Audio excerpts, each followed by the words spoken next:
Yugoslavia. They viewed religion, given the strong faith of the people, as a great obstacle to their plans.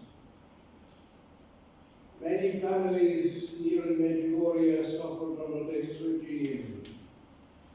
Mariana tells us in her book, My Heart Will Triumph, her family suffered the disappearance of her grandfather, mate, never to be found, and the unexplained death of her uncle Nico under the same regime. This left her grandmother Jella with countless hardships, and she raised 5 children in extreme poverty, which she attributed to the grace of God. Mariana's mother was 9 years of age when her grandfather disappeared. Mariana says of her grandmother, Grandma Jella was in her 80s when I experienced the first apparition. Her faith had been tested by fire and purified by prayer. I took solace in the fact that she believed me when I told her what I had seen. She knew that I would never lie, especially not about something as sacred as the Blessed Mother. My grandmother was not alone in her strong beliefs.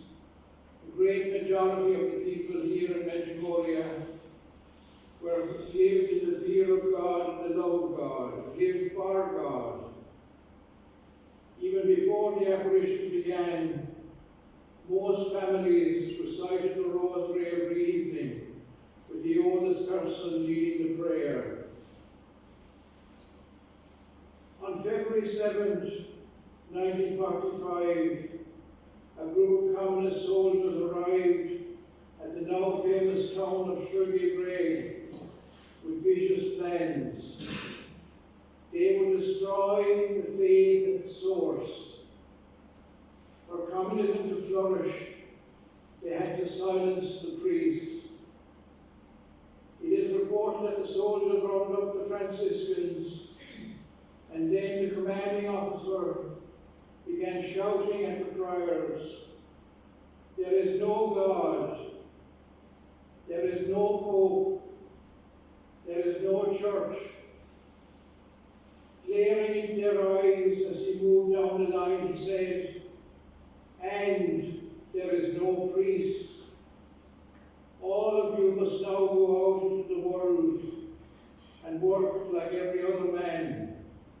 Remove your robes at once."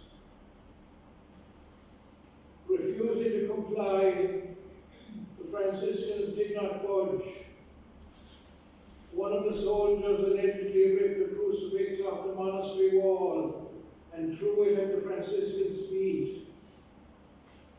"You each get to choose," said the soldier, "life or death." One by one, each of the Franciscans knelt down and embraced the crucifix. The soldiers took them out, shot them, and dumped 12 of them in a small cave in the monastery grounds.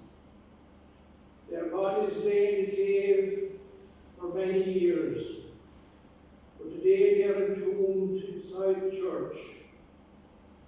In total, the communists murdered 34 Franciscan priests in Medjugorje, and 500 priests were killed in the Yugoslav republics of Croatia and Bosnia and Herzegovina around that time.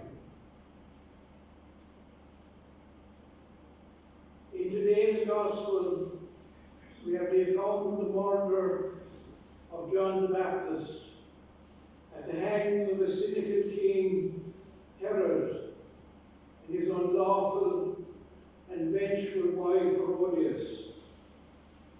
When Jesus' fame spread, people formed all kinds of opinions about Jesus. Now However, opinions or judgments made not necessarily based on facts or knowledge. And Herod, for some strange reason, stated that Jesus was John the Baptist risen from the dead. In the same way, many people have expressed opinions about the events here in Medjugorje without having full knowledge and facts. But Herod wasn't interested in the truth about Jesus and who he was. The notion that Jesus was really, that John had risen from Jesus was John risen from the dead, seems to have eased his guilty conscience of killing a just and a good man. Opinions are opinions, often not based on knowledge and facts. This is why the church has spent years investigating the truth about the events happening here in Medjugorje. Herod had absolutely no interest in finding out who Jesus really was. And he was also in two minds about John. He arrested and imprisoned him because he preached against his sinful marriage to Herodias. Yet, he kind of liked John. He didn't kill him because he knew him to be a good and a holy man. Two-mindedness is a dangerous thing, and the church is dogged by two-mindedness. I want my children to receive Holy Communion, but I don't want to bring them to Mass on Sunday. Herod was one of those people who was neither hot nor cold, with no moral principles. We didn't know where you stood with him. But his greatest weakness was that he feared the opinion of man more than he feared God. This is what led him to authorize the brutal killing of a holy man. Captivated by the sensual dancing of Herodias' daughter at a party of honored guests, he offered her anything she wanted, and his pathetic, unprincipled character was exposed. He couldn't lose face before his distinguished gathering, so he committed a shameful crime in ordering the killing of John. Herod was worse than the communists and the Franciscans because he knew what he was doing was wrong, yet he feared people more than God.